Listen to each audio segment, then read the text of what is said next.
कौन सी बात कब कहाँ कैसे कही जाती है, ये सलीका हो तो हर बात सुनी जाती है। और सीखना है तो गजल वालों से सीखो, अपनी बात किस अंदाज से कही जाती है।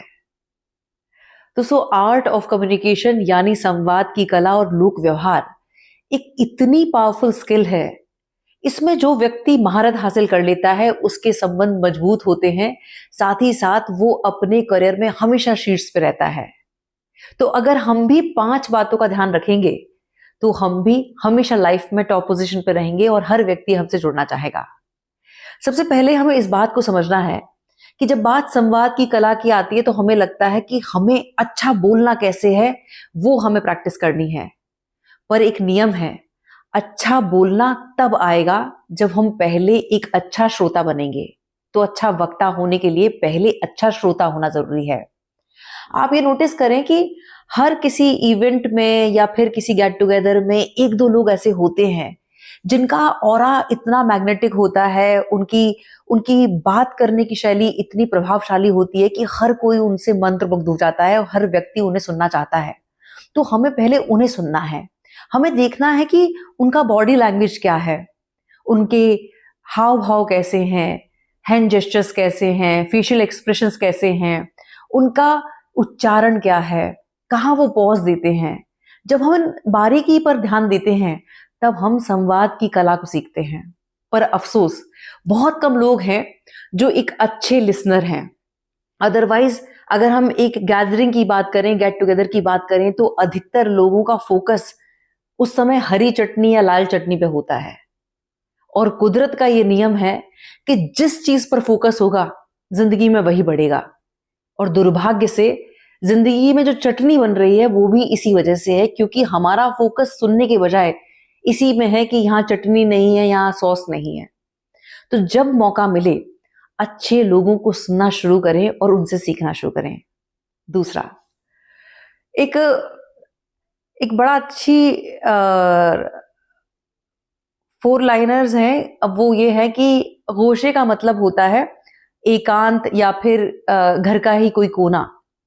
और वो लाइंस ये है कि गोशे बदल बदल के रात काट दी, कच्चे मकान में इस बार भी बरसात काट ली। वो सर काट देता तो कोई ना होता मलाल, वो सर भी काट देता तो कोई ना होता मलाल, अफसोस कि उसने मेरी बात काट दी। दोस्तों, ये दूसरी जो गलती है वो हम में से अधिकतर लोग करते हैं।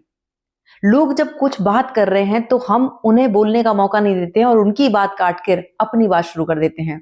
और ये गलती मैंने भी बहुत की है, पर फिर उसी गलती से सीखा है। हमें ये समझना है कि अगर हम किसी गेट टुगेदर में हैं, कोई बहुत इंपॉर्टेंट मुद्दे पर बात चल रही है, कोई अपनी बात कह रहा है, तभी अचानक हमारा कोई फ्रेंड एंटर होता है, तो हम उत्साह और जोश से भरे हुए हैं और उस बात को छोड़कर हम उससे गले मिलने लगे और गर्मजोशी से उसका स्वागत किया। तो हमारी ये जिम्मेदारी है कि जो व्यक्ति पहले से बात कर रहा था, हम उस जो नया हमारा जो दोस्त है, अगर उनका परिचय नहीं है तो पहले हम परिचय कराएं और साथ ही साथ हम माफी इस बात की मांगे कि माफी मैं चाहूंगा, आप कुछ बहुत इंपॉर्टेंट बात कर रहे थे, आप प्लीज अपनी बात कंटिन्यू रखें। दोस्तों, जब हम दूसरे को बोलने का मौका देते हैं तो उस व्यक्ति को वैल्यू फील होती है। जब हम उसकी बात सुनते हैं तो उसे लगता है कि मेरी बात को वैल्यू दी जा रही है। और सारा खेल इसी का है। जब हम लोगों को वैल्यू देते हैं तब वो चाहते हैं कि हम भी उनकी जिंदगी का पार्ट हो, चाहे बात पर्सनल रिलेशनशिप की हो या प्रोफेशनल रिलेशनशिप की। तो हमें लोगों को दिल से सुनना है और उन्हें बोलने का मौका देना है और उनकी बात कभी नहीं काटनी है। तीसरा है फॉलो अप लेना। आप ये देखें कि अगर हम किसी क्लाइंट से मीटिंग के लिए मिलने वाले हैं या फिर किसी फ्रेंड से हम मिलने की बात कर रहे हैं और हम उन्हें कॉल करते हैं और हमें पता चलता है कि कोई इमरजेंसी है और उस वजह से वो नहीं मिल सकते। हो सकता है उनका कोई रिलेटिव या घर का कोई सदस्य हॉस्पिटलाइज्ड है, या फिर अभी हाल फिलहाल में ही उनका कोई एग्जाम है और वही कहते हैं कि अभी उनके लिए पॉसिबल नहीं होगा। तो ये याद रखें कि उन्होंने क्या बात कही और उसका फॉलोअप जरूर ले। जैसे कि अगर किसी ने बोला कि अगले संडे उनका एग्जाम है, तो फिर ये हमारी ज़िम्मेदारी है कि मंडे या ट्यूसडे को हम मौका निकाल के उनसे पूछें कि आपका एग्ज़ाम कैसा रहा, या फिर अगर कोई हॉस्पिटलाइज़्ड है तो हमें ये पूछना है कि अब उन साहब की तबीयत कैसी है, आपके दादाजी कैसे हैं, या माँ की तबीयत कैसी है, और मेरे लायक अगर कोई काम हो तो आप प्लीज़ बताइएगा।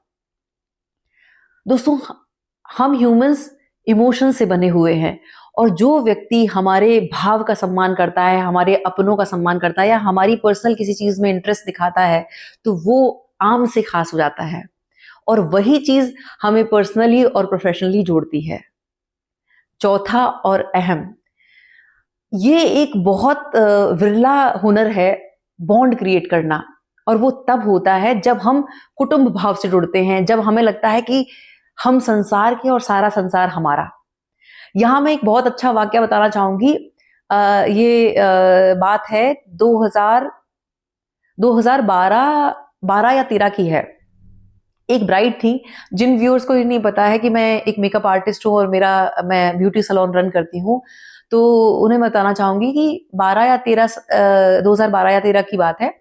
एक ब्राइड जो कि सॉफ्टवेयर इंजीनियर है, उन्होंने पुणे से मुझे कॉल किया और उन्होंने बताया कि उनकी अभी डेस्टिनेशन वेडिंग जोधपुर में होनी है। तो हमने सारा पूरा पैकेज डिस्कस किया, और फाइनली ये हुआ कि हमारे जो नॉर्म्स होते हैं उसमें ये होता है कि 50% हम लोग एडवांस ले लेते हैं, और फिर उसके बाद जब हमारा फर्स्ट इवेंट होता है तब हम फर्स्ट मेकअप जब कर लेते हैं, उसके बाद जो रिमेन अमाउंट होता है वो क्लियर हो जाता है।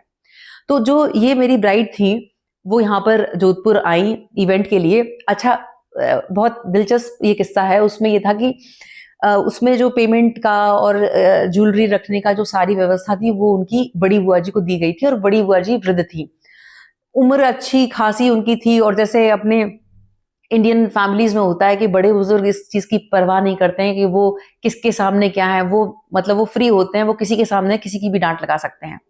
तो वो बहुत परेशान थी, बार बार उन्हें बुलाया जा रहा था, बुआ जी ये पेमेंट, बुआ जी वो पेमेंट। तो जैसे ही हम लोग वहां पर पहुंचे, तो ब्राइड को हमने अच्छे से रेडी किया, सब कुछ बहुत बढ़िया था। और जब बात पेमेंट की आई तो ब्राइड ने कॉल करके कहा कि बुआ जी आप कहाँ हैं, जल्दी से आओ, और जो मेकअप की टीम आई है उनको पेमेंट करना है। तो बुआ जी बड़ी परेशान थी, क्योंकि बार बार उन्हें कॉल किए जा रहे थे और वो बार बार उन्हें आना जाना पड़ रहा था।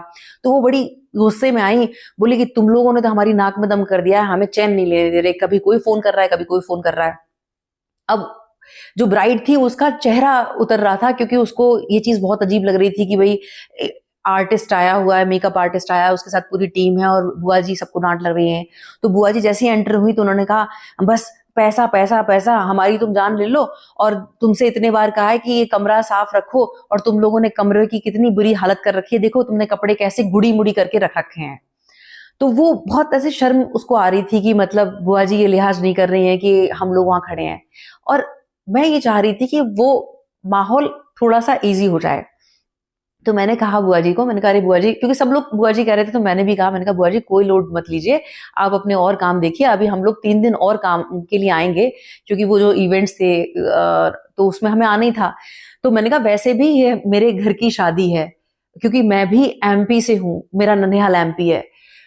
तो ब्राइड बड़ी सरप्राइज, ब्राइड को लगा कि यार उसने तो कहीं किसी बात में बोला ही नहीं था कि वो एमपी से है, तो मुझे कैसे पता। तो वो सरप्राइज थी, उसने कहा कि आपको कैसे पता कि हम लोग एमपी से हैं। तो मैंने कहा कि बुआ जी ने जो अभी आप लोगों की डांट लगाई है ना, वो डांट मैंने बचपन से सुनी है। मेरी माँ ये कहती हैं कि तुम्हें कभी अकल नहीं आएगी, देखो तुमने कपड़े कैसे गुड़ी मुड़ी करके डाले हैं।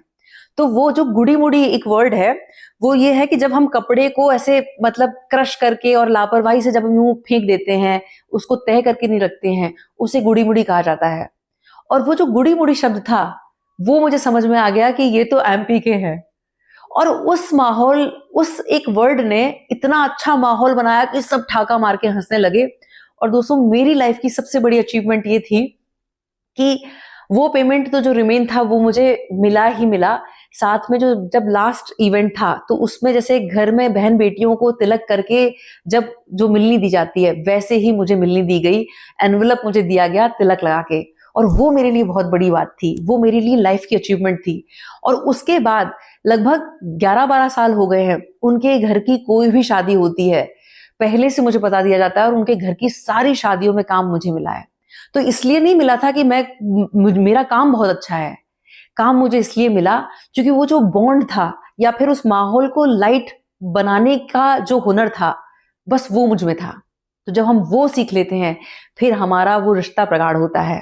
5वां और मोस्ट इंपॉर्टेंट, हमारे साथ कितना भी बुरा हुआ हो, हमारी हिस्ट्री कितनी भी दर्दनाक रही हो, हमारा पास्ट कितना भी पेनफुल हो, हमें लोगों के साथ वैसा व्यवहार नहीं करना है जो हमारे साथ हुआ। हमें हमेशा लोगों के साथ वैसे पेश आना है जैसे हम चाहते थे कि हमारे साथ होता। लोगों के साथ हमेशा एक्स्ट्रा माइल्स चल के उन्हें सर्व करें, क्योंकि दोस्तों जीते जी और जाने के बाद इंसान सिर्फ व्यवहार याद रखता है। और क्योंकि हम ह्यूमंस एक एक सामाजिक प्राणी हैं, तो हमारे लिए व्यवहार सबसे इंपॉर्टेंट है। पैसे के पीछे ना भागें, अपनी स्किल्स पे काम करें और सबसे इंपॉर्टेंट अपने व्यवहार पे काम करें। छोटी छोटी चीजों का ध्यान रखें, लोगों के इमोशंस की वैल्यू करें, और जब हम इमोशंस की वैल्यू करते हैं, फिर यही इमोशंस हमें कमा के देते हैं। बहुत बहुत आभार। नमस्कार। जय श्री राम।